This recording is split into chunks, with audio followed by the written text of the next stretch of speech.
माननीय वित्त मंत्री जी के बजट भाषण की प्रतियां हार्ड कॉपी के रूप में उपलब्ध कराई गई है। आप बजट भाषण की अपनी अपनी प्रति प्रकाशन पलक से ले लें। आपको ये भी सूचित किया जाता है कि माननीय मंत्री द्वारा बजट प्रस्तुत किए जाने के पश्चात उसकी प्रतियां आपको मेंबर्स पोर्टल के माध्यम से उपलब्ध करा दी जाएगी। अभी मैं आगरा में नेहरू नगर में प्रसिद्ध एडवोकेट जाल सरंजी का आवास पर हूँ। यहाँ पर आगरा के जाने माने अधिवक्ताओं ने बजट को देखा है, भारत सरकार के बजट को जानते हैं श्री अनिल वर्मा जी से, जो आयकर विशेषज्ञ हैं। सब आपने बजट में क्या पाया, क्या नया है, जनता के लिए क्या राहत है? देखिए, हम लोग टैक्स के एक्सपर्ट हैं, लेकिन टैक्स की बात करने से पहले जनरल बात ये बता देना चाहते हैं कि ये जो बजट आया है इसमें किसानों के लिए, टूरिज़्म के लिए, महिलाओं के लिए और बुजुर्गों के लिए काफ़ी कुछ किया गया है। अच्छा। MSME के लिए, उद्योगों के लिए काफ़ी चीज़ प्रोत्साहित की गई हैं। और जो हमारा 31/3/23 तक का स्टार्टअप करने की छूट थी उसको 31/3/24 तक कर दिया गया है। कुल मिलाकर उद्योग, व्यापार, कृषि, इनके लिए काफ़ी सुविधाएं दी गई हैं। लेकिन अगर हम अपने सब्जेक्ट डायरेक्ट टैक्सेस के उस पर आते हैं तो हमें बहुत निराशा हुई है। अच्छा। क्योंकि एग्जम्पशन लिमिट नहीं बढ़ी है। एग्जम्पशन लिमिट नहीं बढ़ी, कोई चीज़ में टैक्स के स्लैब में बदलाव नहीं हुआ, कोई छूट नहीं बढ़ाई गई, कोई ऐसी चीज़ नहीं की गई जैसे लोग कह रहे थे कि बहुत उम्मीदें थी हमारी प्राइस इंडेक्स के हिसाब से बढ़ा दिया जाएगा। जो पिछले साल ये नए रेजिम को लाए थे टैक्स को, कि जिसमें कि डिडक्शन और रिबेट्स नहीं मिलेंगी और टैक्स का रेट का स्लैब्स अलग करके कम किया था, वो योजना भारत सरकार की असफल हुई। उसको प्रोत्साहित करने के लिए इन्होंने पुनः इस स्कीम को जान डालने के लिए उसी में ताकत लगाई है। आम टैक्स पेयर्स के लिए कुछ नहीं किया गया है। कल प्रधानमंत्री जी ने प्रेस वार्ता की, उसमें कहा कि बजट जन आकांक्षा के अनुरूप आएगा, ऐसा लगा क्या? सर, जन आकांक्षाएं भी कई तरह की होती हैं। जो यंगस्टर्स हैं, जो नए लोग हैं, जिनको रिबेट उनके लिए तो अच्छा है। लेकिन आम करदाता के लिए इस टैक्स में कोई राहत नहीं है। इनडायरेक्ट टैक्सेस में भी चांदी, सोना, हीरे, सिगरेट सभी चीज़ महंगी होंगी। अच्छा। जो नए सबसे जो फ़ायदे की चीज़ है वो मैं आपको बताना चाहता हूँ।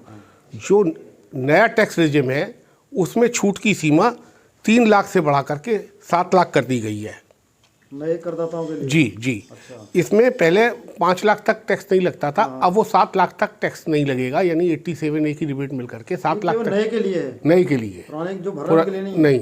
इन्होंने भरी गलती करी इन्होंने। नहीं, गलती उनके लिए नहीं है जो रिबेट है। तो इसमें इन्होंने 3 लाख तक तो नए रेजिम वालों के लिए एग्जम्प्ट कर दिया। 3 से 6 लाख तक 5% का कर रखा है। और 6 से 9 लाख तक का 10% रखा है। और 9 लाख से 12 लाख तक 15% का टैक्स रखा है। और 12 से 15 लाख तक 20% रखा है। और 15 लाख से ऊपर पे 30% रखा है।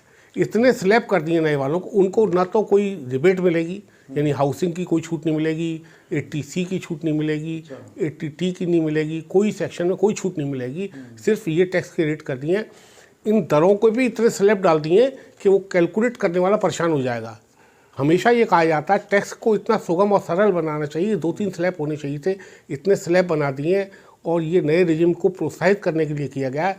मैं बहुत इस पर आशान्वित हूँ कि ये स्कीम सक्सेस हो पाएगी या नहीं हो पाएगी, क्योंकि पिछले साल ये स्कीम सक्सेस नहीं रही थी।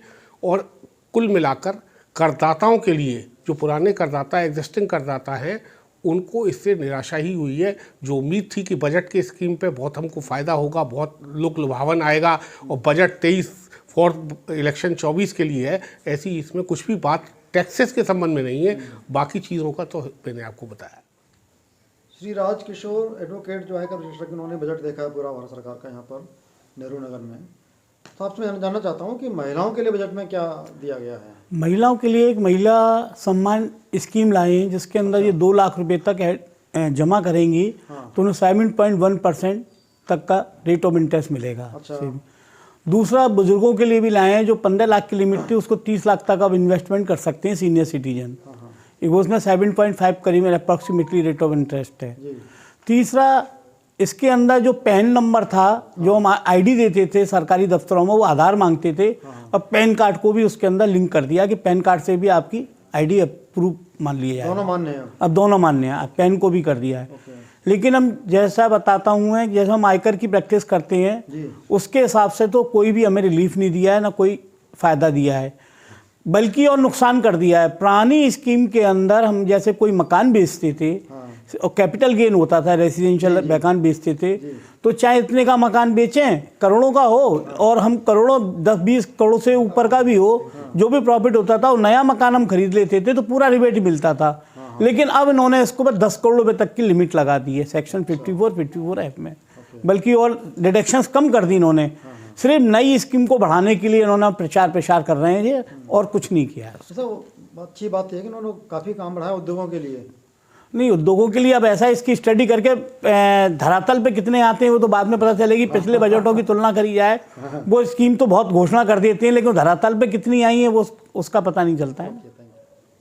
बजट की व्याख्या सीए बहुत अच्छी तरह कर सकते हैं। हमारे साथ आज मौजूद हैं, उन्होंने बजट पूरा देखा, साहिब सत्संगी जी सीए हैं। तो जाने बजट में क्या क्या खास बातें रही हैं, लाभ हानि क्या है, सत्संगी साहब बताइए। ये जो नया रेजीम का इन्होंने स्लैब रेट चेंज किया है, तो लोगों को शिफ्ट करना चाहते हैं नए रेजीम में आने के लिए। सबसे इम्पोर्टेंट चीज़ जो नए रेजीम में इन्होंने किया है, जो बड़े टैक्स पेयर को पड़ेगा, जो सरचार्ज हाईएस्ट सरचार्ज का दर था 37% से 25% कर दिया, तो इफेक्टिव उनका 39% टैक्स पड़ेगा। पहले 42% टैक्स पड़ता था। तो बड़ा आदमी है जिसके पास ज़्यादा इनकम है, उसको बेनिफिट मिल रहा है इस बजट में, सिर्फ इतना ही। बाकी कैपिटल गेन्स का जो एग्जेम्पशन है उसको उन्होंने कैप कर दिया नया मकान खरीदने के लिए, कि आपको वो सिर्फ 10 करोड़ तक का एग्जेम्पशन मिलेगा एक रेजिडेंशियल हाउस लेने के लिए। ओवरऑल बजट जो है वो एक आम आदमी के लिए, क्योंकि पॉपुलिस्टिक बजट इनको बनाना था इस पॉइंट ऑफ टाइम में, इलेक्शंस के लिए करना था काम, तो उन्होंने उस सारे नज़रिए को देखते हुए वैसे किया है। और एक्सपेक्टेड नहीं है कि जो बजट निकालेंगे इस समय ऐसा होगा, बट लोगों को जो स्टॉक मार्केट है वो एक्सपेक्ट कर रहे थे कि कैपिटल गेन में चेंज आएगा, कि कैपिटल गेन टैक्सेशन होगा, स्टॉक्स का चेंज आएगा, पर वो चेंज नहीं आया और वो एक पॉजिटिव बूस्ट किया है कैपिटल मार्केट्स में। सर एमएसएमई को भी बढ़ावा दिया गया बजट में सर? एमएसएमई को हमेशा बढ़ावा दिया जाता है, क्योंकि एमएसएमई सबसे बड़ा एम्प्लॉयमेंट क्षेत्र है, एज वेल एज एक ग्रोथ का पाथ देता है। तो एमएसएमई को हमेशा गवर्नमेंट बढ़ावा देती है, बट एमएसएमई की अपनी बहुत सी इश्यूज, अपनी प्रॉब्लम्स हैं, और मेरे ख्याल से इस बजट में इन्होंने कोशिश की है कि कोविड के बाद एमएसएमई को थोड़ा सा और बेनिफिट दें। सर बजट को काफ़ी उलझाया गया है टैक्स के हिसाब से, इसमें फ़ायदा सीए को हुआ ना, काफ़ी ऐसा लग रहा है आपको? सीए को तो हमेशा फ़ायदा हुआ है बजट में। जब भी बजट आया है तो सबसे ज़्यादा काम का सीए को ही मिलता है।